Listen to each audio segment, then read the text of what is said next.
Amém. Tá bom. Amém quer dizer que assim seja.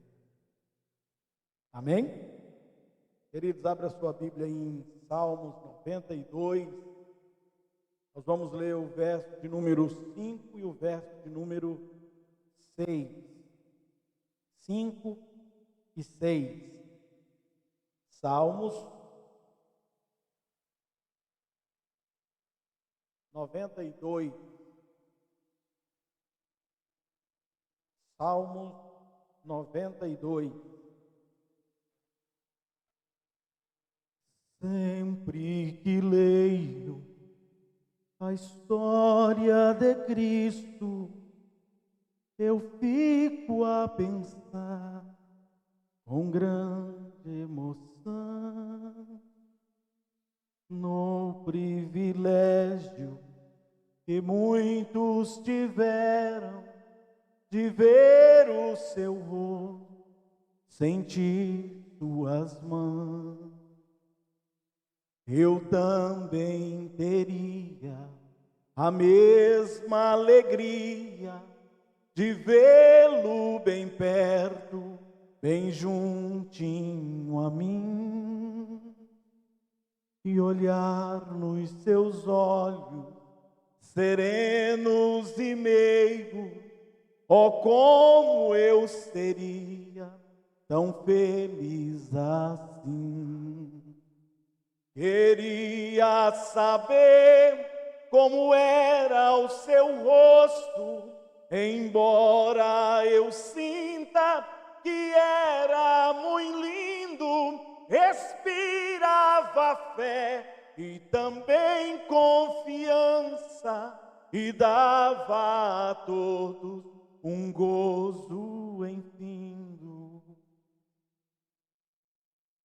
Ao ver as gravuras dos quadros pintados daquilo que dizem ser o meu Senhor, não sei o que está na tela é falsa a inspiração. Não creio num Cristo vencido, cheio de amarguras, semblantes de dor. Eu creio num Cristo de rosto alegre. Eu creio num Cristo que é vencedor. E um dia também, só quem almeja, o verei face a face. E assim eu creio, pela minha fé. Oh, aleluia, verei o seu rosto, verei a Jesus como Ele é. Alguém tem desejo disso aí? Salmo 92, 5 e 6 diz: como são grandes as tuas obras, Senhor, como são profundos os teus propósitos.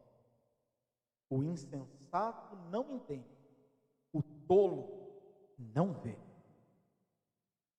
Entenderam? Quem não entende é insensato, quem não vê é tolo. Porque as grandezas de Deus estão por toda parte. Diga comigo: Senhor Jesus, a tua palavra é o poder de Deus que transforma o mais vil pecador, do qual eu sou o principal. Transforma-me, Senhor, pelo poder da tua palavra. Tá? Se você puder, dê a melhor salva de palmas para Jesus. Enquanto você bate palma, diga glória a Deus.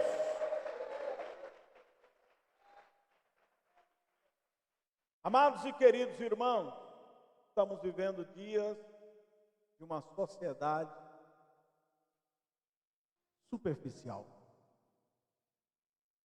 As pessoas não têm profundidade em Deus. As pessoas vivem como se não houvesse um dia de prestação de contas. As pessoas vivem como se Deus não existisse. É uma sociedade que quer dizer para você assim: sirva o seu Deus lá na sua igreja. Mas aqui na empresa não pode falar sobre esse negócio. Aqui no nosso grupo de amigos não pode falar sobre esse negócio. Aqui no grupo de WhatsApp não pode falar sobre esse negócio. Viva o seu Deus lá no seu cantinho.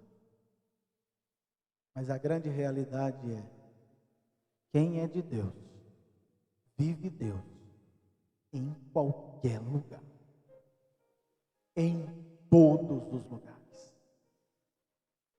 Não é um agente secreto de Deus. É um cristão verdadeiro.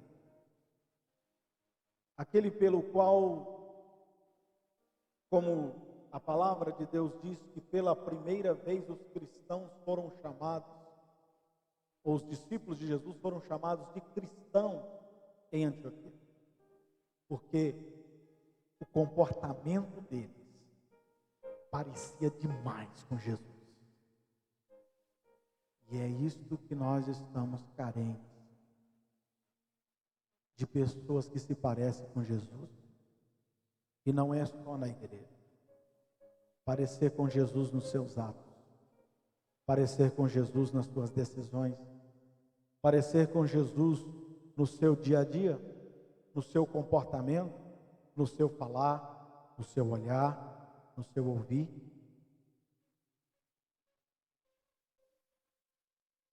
A superficialidade, irmão, ela é a maldição do nosso tempo. A doutrina da satisfação instantânea é o principal problema da espiritualidade das pessoas dos dias que nós estamos vivendo. A necessidade desesperada de hoje não é a de um número maior de pessoas inteligentes, nem de pessoas talentosas. Porque isso aí tem por todo lado. Mas a necessidade desesperada nos dias de hoje é de pessoas com profundidade. Nós vamos ter agora o nosso congresso Comipeia e o tema é profundidade. Como eu não vou pregar no congresso, vou pregar aqui agora. Estou brincando, nada contra não ter sido convidado. A questão é: nós precisamos de profundidade. Marcos Madaleno escreveu dizendo assim: Deus permite que você o encontre na superfície. Repita comigo: Deus me permita que eu encontre na superfície, mas Ele me convida à profundidade.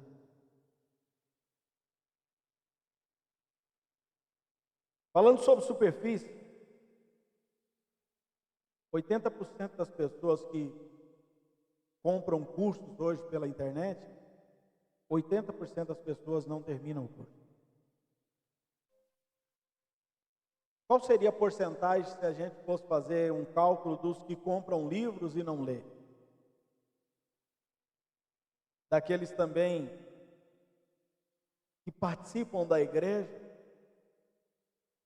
e seguem sem mudar de vida.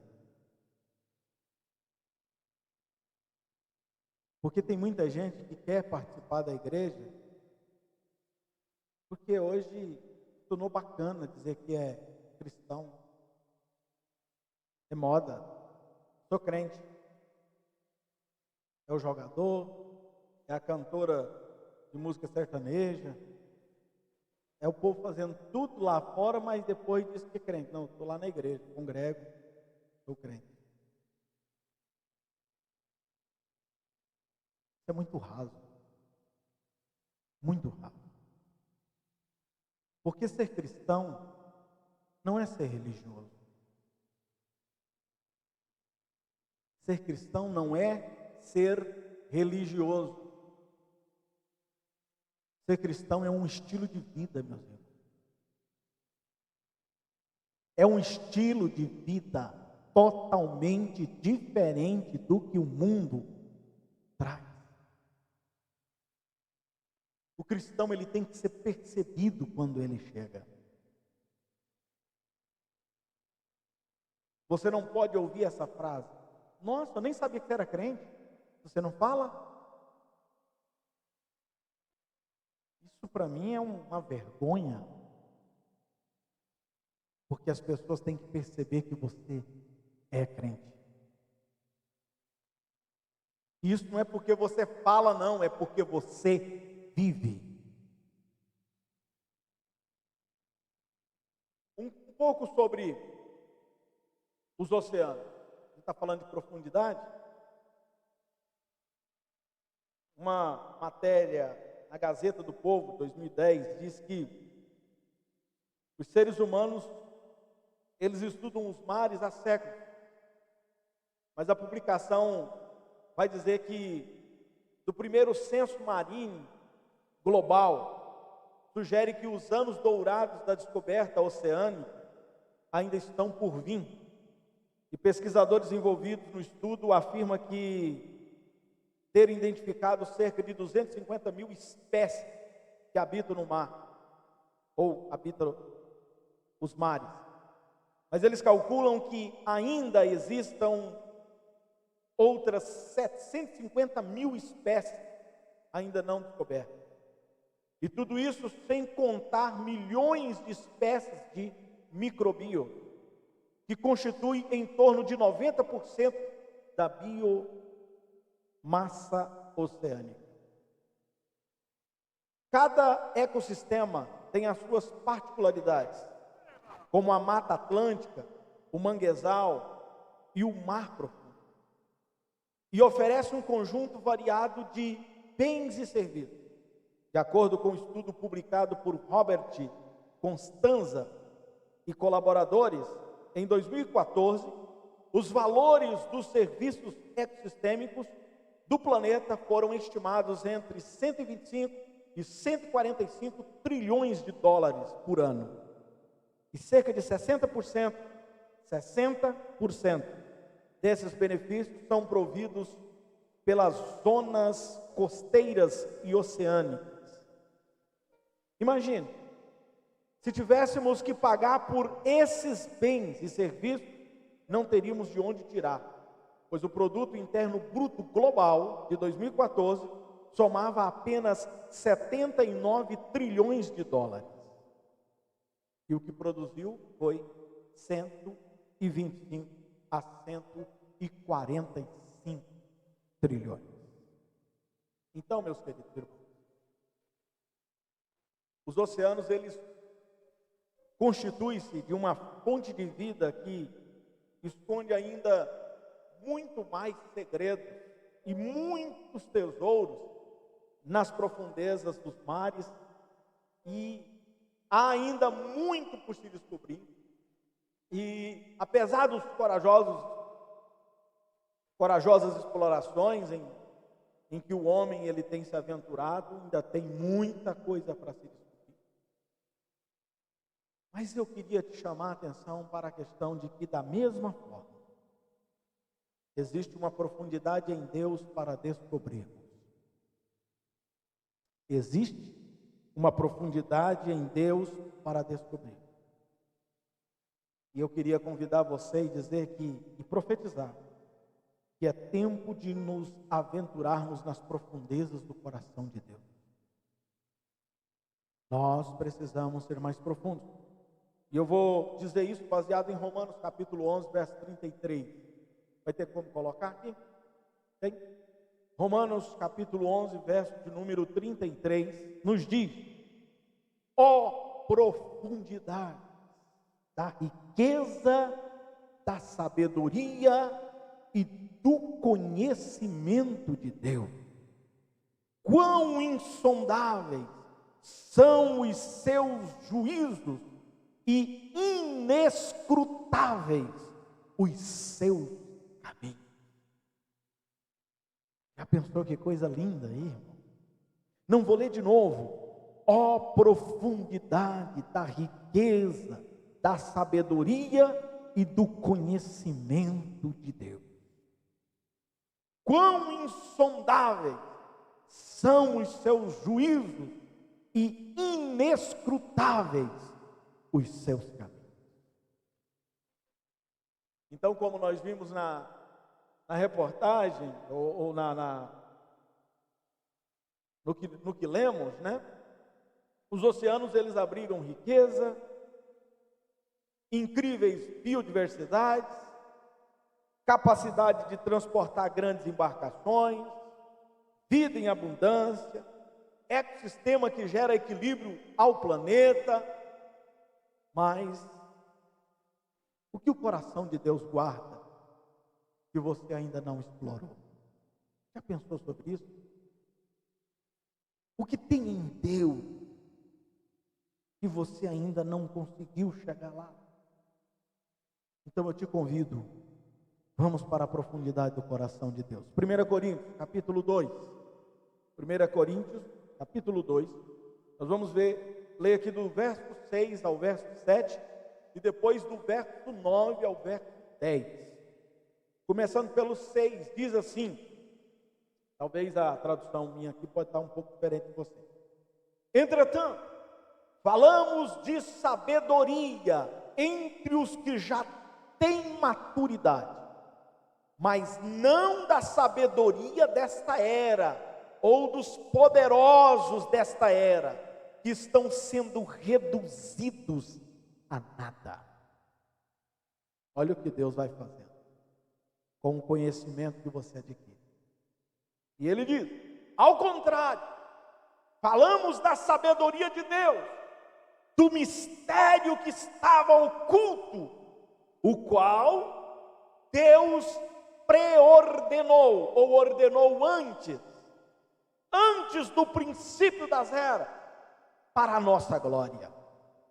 Todavia, como está escrito, olho nenhum viu, ouvido nenhum ouviu, mente nenhuma imaginou o que Deus preparou para aqueles que o amam, mas Deus o revelou a nós por meio do Espírito. O Espírito sonda todas as coisas, até mesmo as coisas mais profundas de Deus.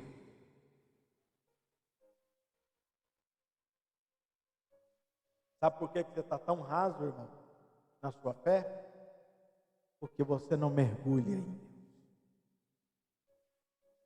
Nós vamos aprender como é que mergulha em Deus. Então, quando nós falamos de maturidade, meus irmãos, em nossa mente, normalmente, a gente vem assim uma lista, né, de coisas para fazer, metas para alcançar, livros para ler, coisas para aprender. Pode até ser frustrante para muitos saber que a maturidade, ela é um presente. Você não vai achar em livro. Não é porque você lê muito, não é porque você tem muita inteligência. A maturidade, ela é um presente, pois ela é algo que Deus prepara para aqueles que o ama. Diga comigo, a maturidade é algo que Deus prepara para aqueles que o ama. Então, meus irmãos, a profundidade, ela é um presente para os que amam a Deus. A profundidade não é sobre o quanto eu faço, mas é sobre o quanto eu amo a Deus. E amar, para a gente entender, não é sentimento. Hoje eu estou sentindo de ir na igreja. Ah, hoje eu estou sentindo de ler a Bíblia. Ah, hoje eu... Não. Ah, hoje eu estou sentindo de fazer um almoço, um jantar. Hoje eu estou sentindo de fazer alguma coisa para minha esposa, para meu esposo. Não, não é amar. Amor não é sentimento. Amor é uma decisão. Amor é uma atitude que você toma em prol do outro, baseado no que Deus fez. Porque Deus amou o mundo de tal... Você já se perguntou o que quer dizer esse tal? Maneira. Que deu. Ei, amor não é porque o outro merece, não. Você ama apesar de. Porque foi isso que Deus fez. De tal maneira que deu o seu Filho único, unigênito, para que todo aquele que nele crê não pereça, mas tenha a vida eterna. Ele não deu porque você já cria, ele não deu porque você já era amante dele, ele deu porque ele ama, ele decidiu amar. Ele decidiu amar você. Você não queria, você estava longe de Deus. Paulo vai dizer: nós éramos inimigos de Deus, mas Ele nos reconciliou consigo.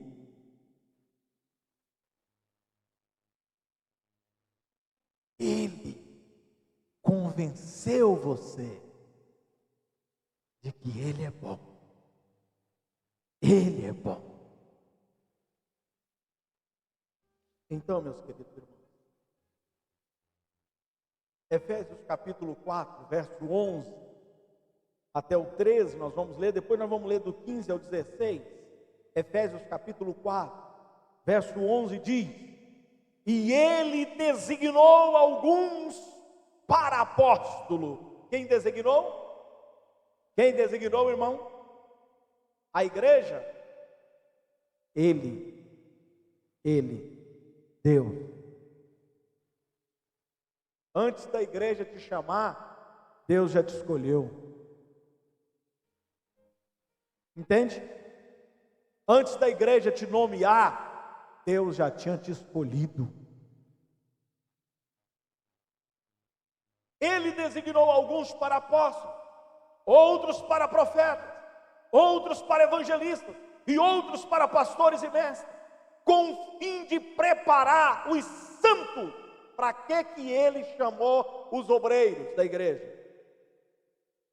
Para que ele chamou você para um cargo de líder?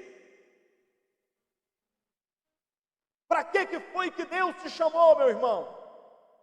Minha irmã, você que é líder, você que lidera um grupo, você que está na liderança de alguma coisa, para que Deus te chamou? Olha para quê? Olha para quê? Olha para que ele te chamou.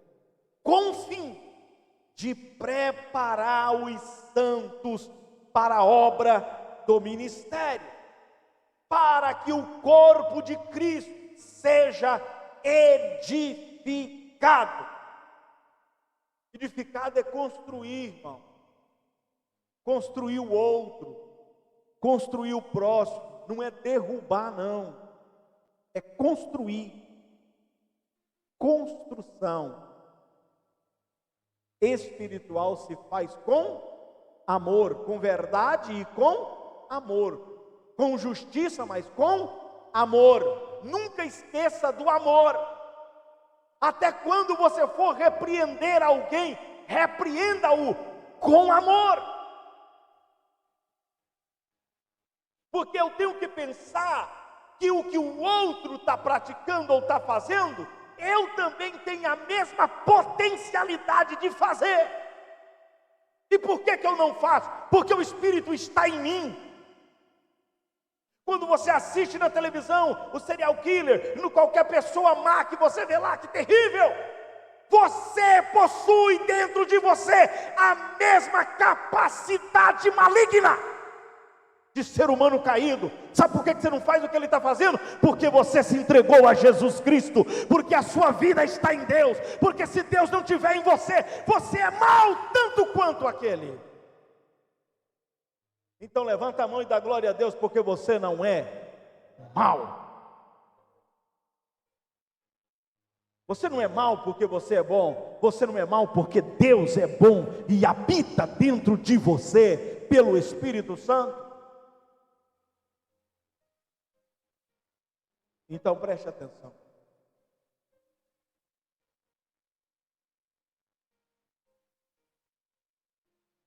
Olha o que ele diz: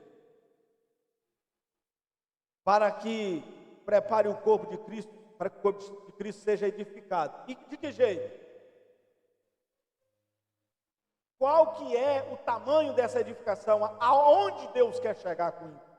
Olha o que diz: até que todos, diga comigo, todos.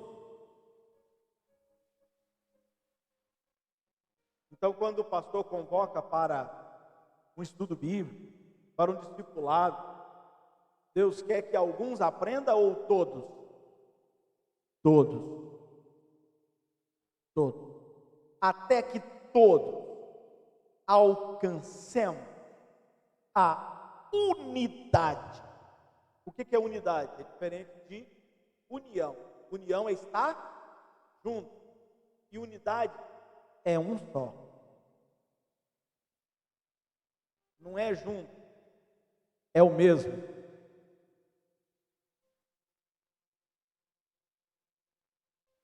Nós, corpo de Cristo, somos uma unidade.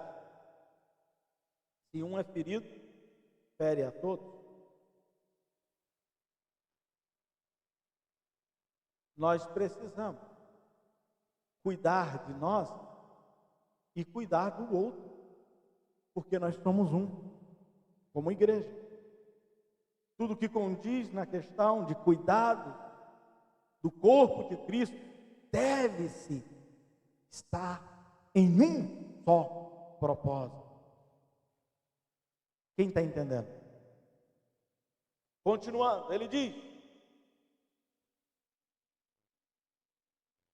unidade da fé, não só da fé, e do conhecimento do Filho de Deus, e cheguemos à maturidade, atingindo a medida da plenitude de Cristo. Deus quer que você cresça, meu irmão, que você se torne adulto espiritualmente. Deixe de ser criança espiritualmente. Antes, seguindo a verdade em amor, diga comigo, seguindo a verdade em amor.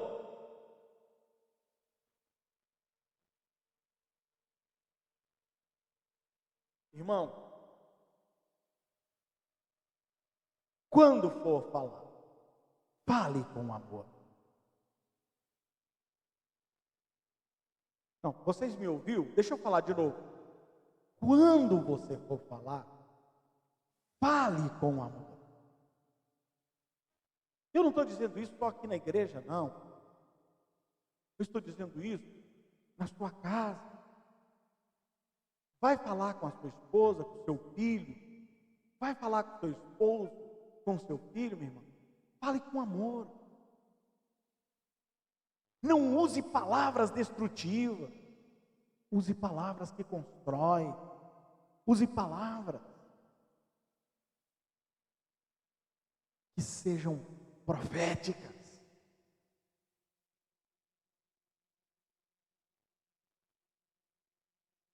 Meu filho, você está nessas drogas, mas você não é. O Profetize, Deus vai te libertar. Não tem coisa poderosa como a oração de uma mãe pelo filho. Hoje é dia das mães, né? Parabéns a todas as mamães que aqui estão, amém? Amém, irmãs? Você sabe por que eu sou pastor de vocês aqui hoje? Porque um dia eu estava desviado dos caminhos do Senhor. E a minha mãe me chamou, vendo eu aprofundado nas profundezas do caminho errado. Ela disse: meu filho, eu estou te colocando na mão de Deus. E Ele vai trazer você para a igreja de volta. Ah, irmão, isso é muito bom, mas é muito duro. Porque quando uma mãe diz: Deus, traz meu filho de volta, ai, ai, ai, dói, viu, pastor? Trem pé, a chibatada é grande, mas com amor e carinho Deus traz. Você tem orado pelos seus filhos? Quem é mãe aí tem orado pelos seus filhos? Você sabia que abaixo do amor de Deus, o maior amor do mundo é o amor de uma mãe? Quem sabia? É o amor de mãe.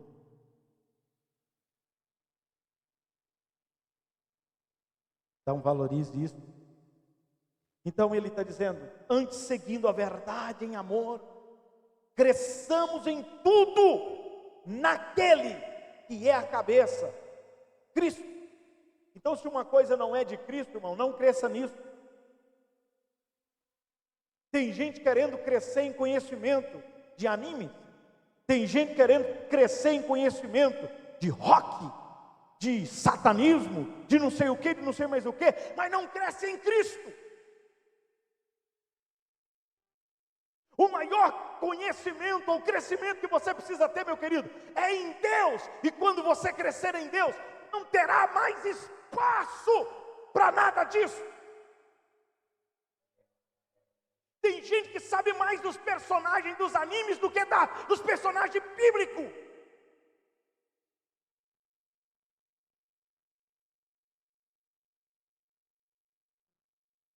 Um dia os animes vai te desanimar, porque tu vai parar no inferno,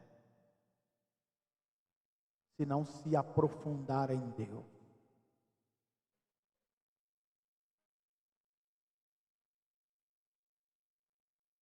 Escute.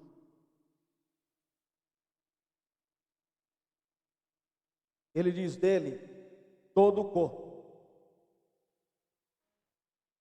ajustado e unido pelo auxílio de todas as juntas, cresce e edifica-se a si mesmo de novo em amor.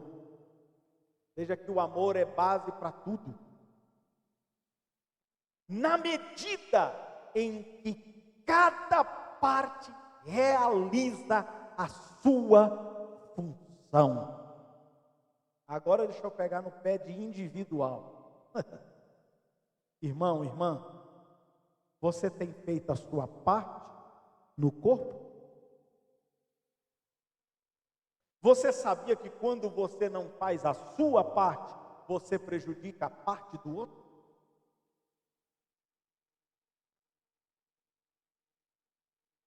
Então seja responsável com a sua parte.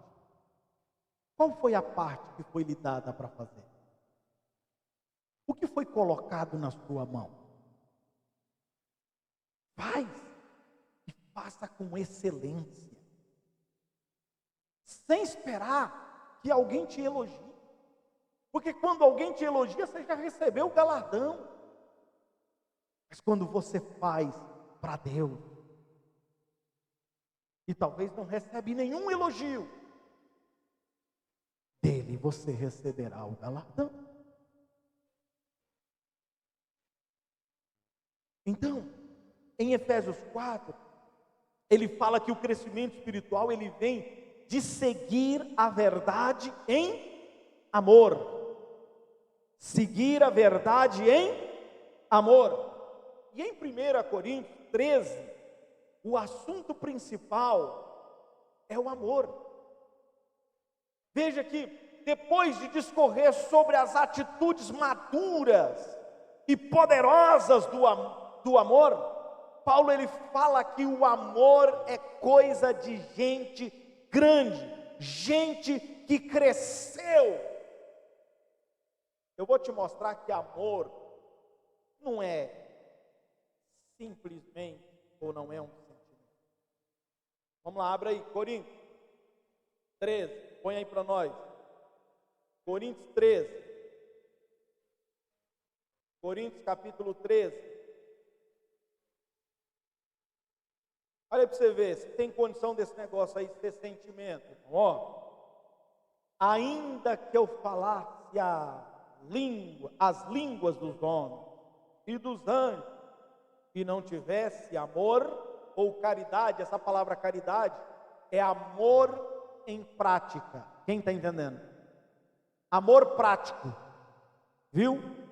Não é amor que você fala assim, não, eu amo, mas você não faz nada para mudar. Ah, eu amo os mendigos da rua, mas você não faz nada para mudar a situação deles. Ah, eu amo as pessoas necessitadas da igreja, ah, como eu amo, mas você não faz nada para mudar a situação deles, então você não ama coisa nenhuma, irmão. A Bíblia, Paulo ainda diz, não amemos só de palavras, mas de obras. Quando a gente ama, a gente faz alguma coisa para ajudar o outro. Você viu que tem alguém em fracassos dentro da igreja, que tem alguém que está caindo, que tem alguém que está caído? Qual é a sua atitude? Eu amo, irmão, ele. E depois chega lá no outro e fala, sabia que fulano está assim, está assado? Sabia? Tá vendo? O que você tem feito para tirar ele de lá? Então você não ama. Você é apenas um acusador. E acusador é se igualar com Satanás, porque ele é o acusador dos nossos irmãos. Escute, se eu não tivesse caridade, seria como um metal que soa, faz muito barulho, ou como um sino que tine, mas todos dois é oco, vazio.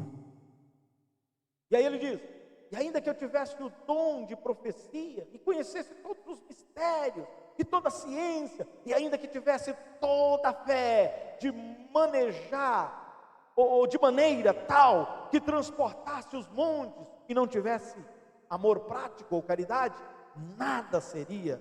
E ainda que distribuísse toda a minha fortuna para sustento dos pobres, e ainda que entregasse o meu corpo para ser queimado, e não tivesse amor ou caridade, nada disso me aproveitaria. Olha o que é o amor. O amor ou a caridade, que é o amor prático, é sofredora. Quem sofre aí por amar alguém? Quem sofre por amor? Ninguém levantou a mão. Ninguém quer sofrer. Quem sofre por amor é sofrer pelo outro. Ai, como eu sofro, né, irmão? Olha lá. O amor é sofredor, é benigno, não amaldiçoa, abençoa. Olha, a caridade não é invejosa. Quem tem inveja do irmão não ama. A caridade não trata com leviandade, superficialidade. Não se ensoberbece, não se exalta. A pessoa que se exalta acima dos outros, que se acha que é mais crente do que o outro, mais santo do que o outro, não ama. Não ama. Não se porta com indecência. Não busca os seus interesses. Quem pensa só em si está fora do amor. Não se irrita, não suspeita mal. Tem gente, irmão, que tem uma mente tão poluída, tão terrível, que se ele viu uma coisinha que parece ser, mas não é, ele já imagina tudo que poderia ser. Principalmente quando um homem ou uma mulher é muito ciumento. Se ele vê alguém conversando com alguém, talvez é um amigo, um primo, não sei quem, ele já imagina um monte de coisa na cabeça dele, já vem furioso.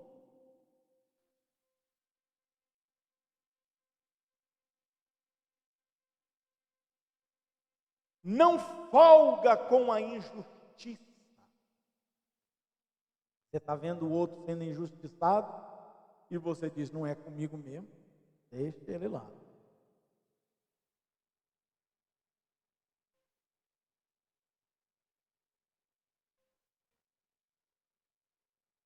Mas folga com a verdade. Tudo sofre, tudo crê, tudo espera, tudo suporta. Você já percebeu essa parte? Tudo. Ah, pastor, mas isso aqui não. Isso aqui sim. Tudo suporta. A caridade nunca falha. Nunca falha. Então, eu quero que você entenda que quando falamos de maturidade em nosso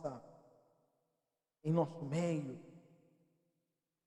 em nossos dias, nós falamos de alguém que cresceu, como Paulo está dizendo, que quem verdadeiramente é maduro é porque cresceu. Olha o que ele está dizendo em 1 Coríntios 13, 11 e o verso 13 também. Quando eu era menino, falava como menino, pensava como menino, relacionava como menino. Quando me tornei homem, deixei para trás as coisas de menino. Assim, permanece agora esses três: a fé, a esperança e o amor. O maior deles, porém, é o amor. Veja que tem que ter amor em tudo, meu querido. E o que eu disse que é amor? Atitude, decisão de socorrer, de abençoar, de fazer o bem ao outro, apesar de, mas eu não vou com a cara daquele irmão. Não vai com a cara, vai com o coração. Ame-o, ame-o. Irmão, não tem tarefa mais difícil do que a minha. Agora eu vou puxar a sardinha para o meu lado. Tem gente que dá trabalho. Tem gente que é complicado. Mas você já viu o pastor dispensando alguém da igreja? Expulsando alguém? Mandando embora? Não.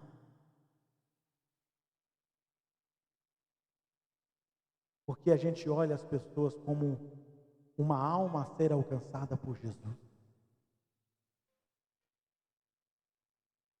Porque a gente entende que o dia que vocês se transformarem verdadeiramente em cristãos puros e verdadeiros, vocês não vão mais fazer as coisas de menino. Crente que dá trabalho, irmão, é crente que não amadureceu. Crente que dá problema para a igreja, para o pastor, para as pessoas, é porque ele ainda é menino. Porque a atitude de menino é rinha, é briga.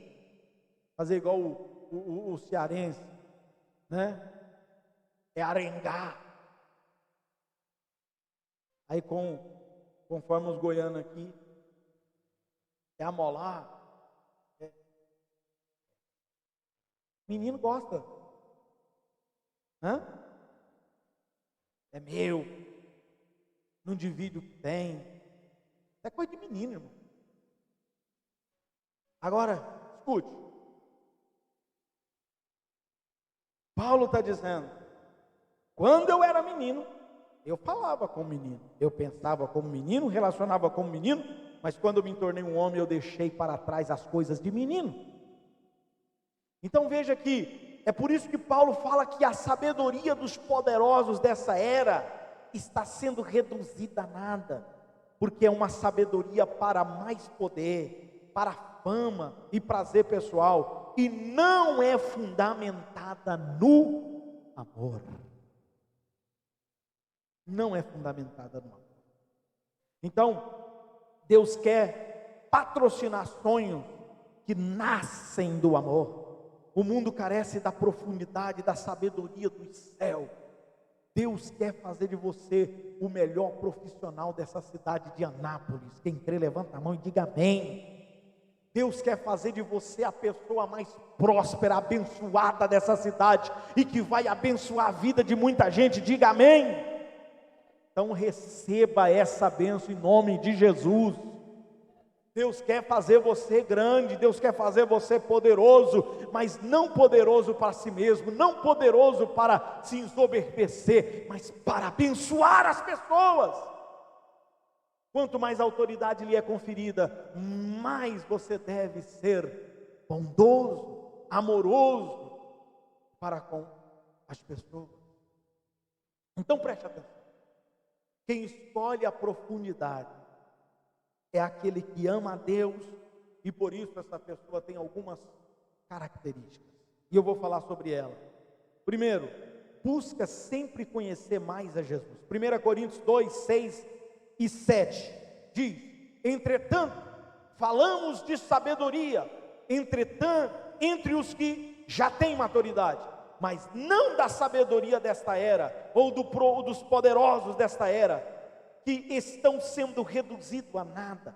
Ao contrário, falamos da sabedoria de Deus, do mistério que estava oculto, o qual Deus preordenou antes do princípio das eras, para a nossa glória.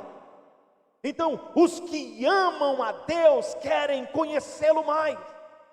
Nem todo mundo que estuda a Bíblia, meus queridos irmãos, ama a Deus. Nem todo mundo que faz um curso de discipulado ama a Deus. Mas quem ama a Deus sempre quer conhecer mais a Deus. Sempre tem esse anseio. Os orgulhosos nunca conseguirão intimidade com Deus. No máximo, eles terão conhecimento sem a profundidade da sabedoria de Deus. Então veja que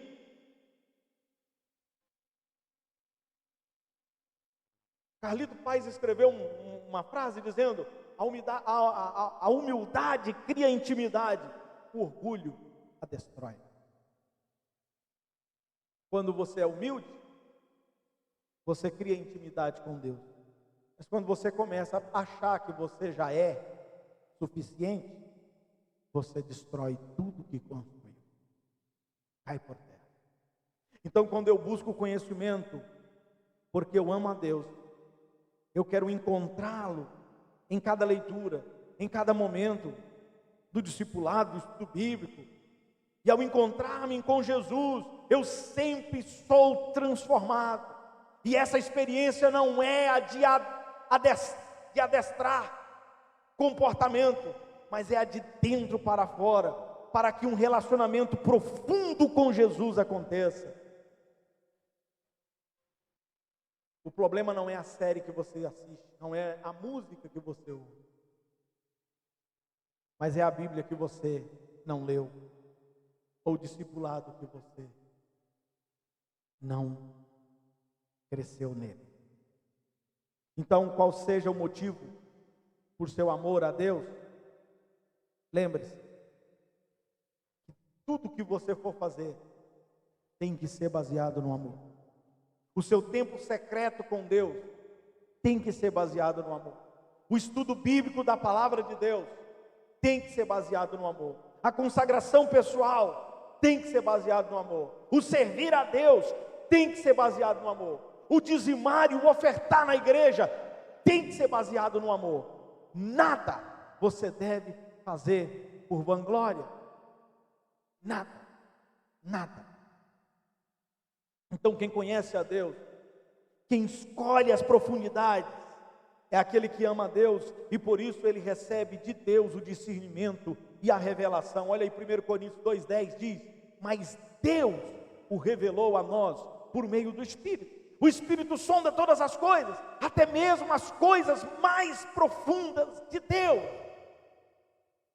Então, meus irmãos, quando há intimidade com Deus, ela nos leva a um nível profundo de revelação, de conhecimento dele.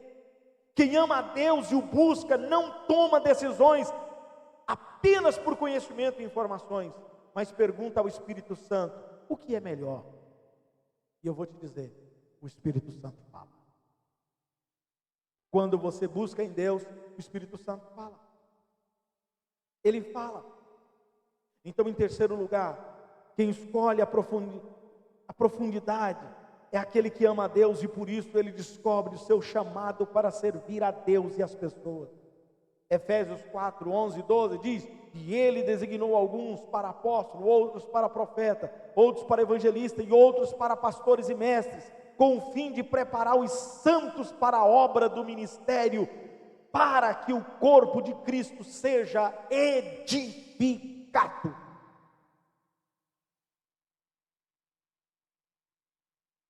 Eu e você precisamos entender uma coisa muito importante, e eu quero que você saia com essa palavra, com esse pensamento, com essa reflexão na sua mente aqui hoje. A profundidade não é o quanto o culto foi forte, mas quanto a segunda foi relevante. Porque não adianta nada você vir num culto como esse, ouvir uma palavra poderosa como esta, e amanhã, segunda-feira, você continuar a mesma pessoa. Isso não vai ter êxito. Você precisa sair daqui hoje com essa palavra e amanhã colocar ela em prática. Quem está entendendo, diga amém. Então, irmão, a segunda-feira precisa ser relevante.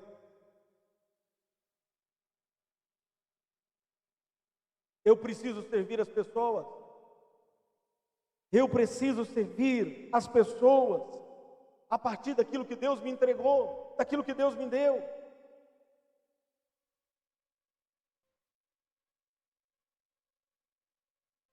A superficialidade da imaturidade te levará a exibir dons e conquistas religiosas, mas a profundidade do amor de Deus te levará a servir as pessoas com os seus dons. Oswaldo Chamber escreveu dizendo: Deus nunca nos dá discernimento para que possamos criticar, mas para que possamos interceder. Deixe de ser crítico e comece a orar pelas pessoas que você sabe que está em desarranjo com Deus. Ore por elas. Ore por elas. Ore pelas pessoas. Em quarto lugar, quem escolhe a profundidade é aquele que ama a Deus, e por isso ele submete a sua vida completamente a Jesus. Olha o que diz Efésios 4, verso 15, parte B: cresçamos em tudo naquele que é a cabeça, Cristo. Então a maturidade espiritual, ela sempre te levará a uma profundidade, uma profunda submissão a Deus, e em consequência a uma profunda identificação com a igreja. Por isso, Cristo é a cabeça da igreja. Não tem como dizer que eu sou profundo em Jesus sem ser comprometido com a igreja. Efésios capítulo 4, verso 15, vai nos mostrar que aquele que escolhe a profundidade é aquele que ama a Deus, e por isso ele submete a sua vida completamente a Jesus. Efésios 4, 15, parte B: cresçamos em tudo aquele que é o cabeça da igreja. Efésios 4:15, parte A, vai nos mostrar aqui: quem escolhe a profundidade é aquele que ama a Deus e por isso ele vive na verdade em amor. Antes, seguindo a verdade em amor. Verdade e amor andam sempre juntos. Quando nós crescemos na fé em Jesus, eu e você precisamos ter um grande zelo pela verdade, pela justiça, mas nunca faça isso atacando e desprezando as pessoas. Cresça em verdade e em amor. Cresça em verdade e em amor. A profundidade do coração de Deus sempre terá verdade e amor juntos. Olha o que diz 2 João, epístola de João, segunda epístola de João, verso 1, capítulo 1, melhor dizendo, verso 13. Ele vai nos falar o seguinte: a graça, a misericórdia e a paz de Deus, Pai, e de Jesus Cristo, seu Filho, estarão conosco em verdade e em amor. Então, quem escolhe a profundidade é aquele que ama a Deus e por isso responde ao amor de Deus, servindo uns aos outros. Olha Efésios 4:16.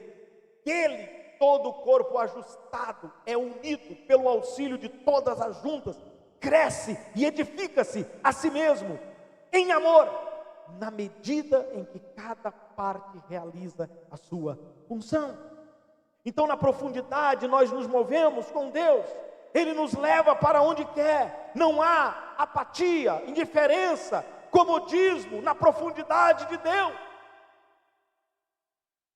A profundidade de Deus, ela é rica em vida e em movimento. Olha o que diz Ezequiel 47, verso 5 e o verso 9.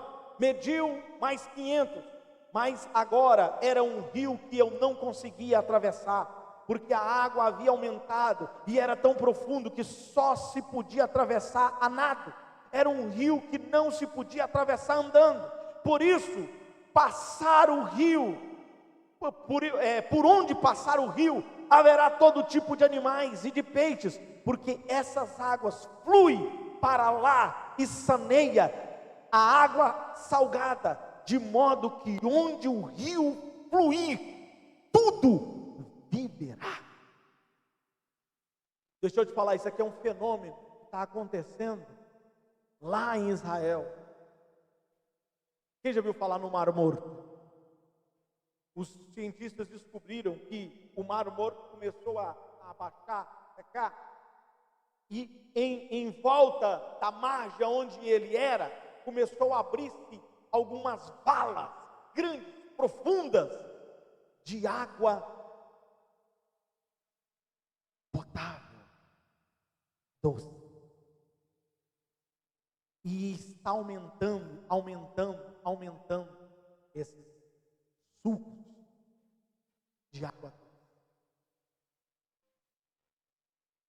E o Mar Morto se secando. Cumprimento da profecia. Aonde o rio chega. Porque está lá e foram também estudados. Há um rio que passa, que sai lá do templo de Salomão. E ele desce em mais de 400 metros de profundidade. E vai até o Mar Morto. Está criando esses sucos de água potável. E o Mar Morto está sumindo. Onde o rio de Deus chega, a vida. A vida. E quem é representado como águas em nossa vida? O Espírito Santo de Deus, irmão. Você precisa buscar o Espírito Santo. Você precisa buscar a Deus. Então eu quero concluir agora, terminando 7 minutos antes do horário, meu recorde hoje, aleluia. A maturidade é fruto da profundidade com Deus. A maturidade é sobre amar a Deus. A maturidade é um presente de Deus aos que amam. Os que são maduros são um presente que é celebrado, e todos ao seu redor celebram isso. Olha o que fez Abraão em Gênesis 21:8. O menino cresceu e foi desmamado. No dia em que Isaac foi desmamado, Abraão deu uma grande festa. Sabe o que é isso? Que você seja sempre um motivo de alegria por onde você estiver, pelos sinais de saúde espiritual e profundidade com Deus. Que você, meu irmão, saia da superfície e escolha hoje a profundidade, escolha amar a Deus. Qual é o seu próximo nível de profundidade com Deus hoje?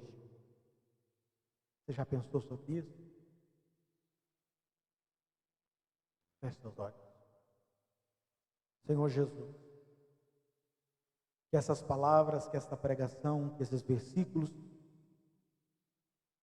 não seja apenas uma pregação, mas que seja um rio de vida. Um rio de vida que vai chegar na vida desse irmão, desta irmã, e que cause uma transformação radical, uma mudança de vida, uma mudança de vida. Senhor, esses irmãos, essas irmãs não podem sair daqui hoje e amanhã viver do mesmo jeito. Tem que ter uma diferença, tem que ter, meu Pai, uma mudança. A tua palavra, e o Senhor mesmo afirma isso, que ela é enviada e ela não volta vazia, ela vai produzir frutos. E eu quero crer que frutos de arrependimento, frutos de vida com Deus, frutos de vida profunda,